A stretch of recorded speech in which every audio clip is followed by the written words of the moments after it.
Les turboréacteurs sont essentiellement utilisés sur les avions.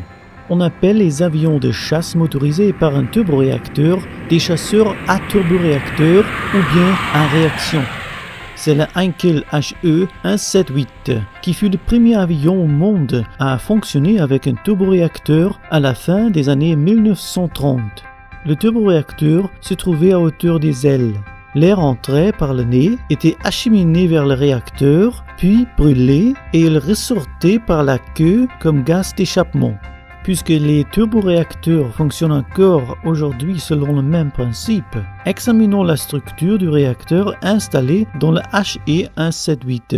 Le réacteur est d'abord composé d'un compresseur axial qui comprime l'air affluent parallèlement à l'axe de rotation, puis d'un compresseur centrifuge qui comprime l'air vers l'extérieur. Vient ensuite un dispositif de déviation de l'air de façon à ce que l'air puisse affluer dans la chambre de combustion dans la bonne direction. Le combustible est injecté dans la chambre de combustion puis brûlé.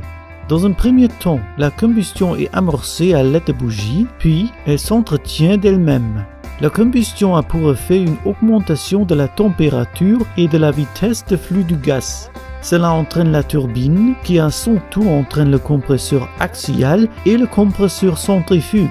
Enfin, le gaz sort par la queue avec une vitesse de flux élevée, ce qui produit une poussée.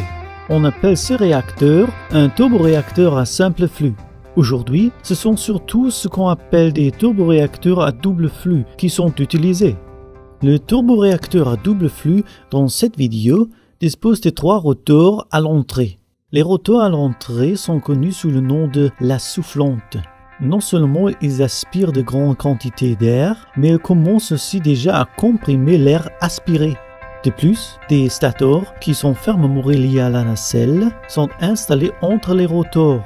Seulement 2 stators sont représentés ici, mais normalement, il y a un stator à la suite de chaque rotor.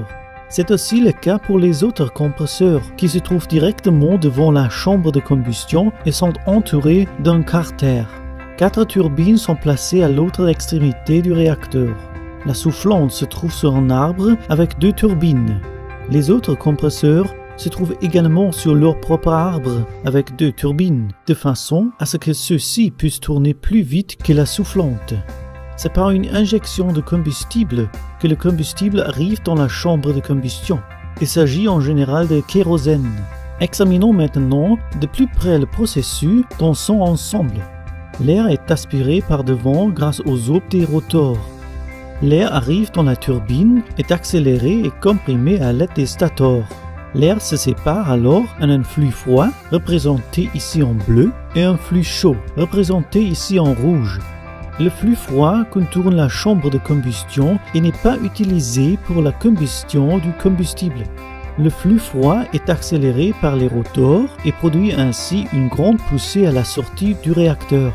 Le flux chaud est utilisé pour la combustion du combustible qui permet d'entraîner les 4 turbines et donc de mettre en rotation la soufflante et les compresseurs.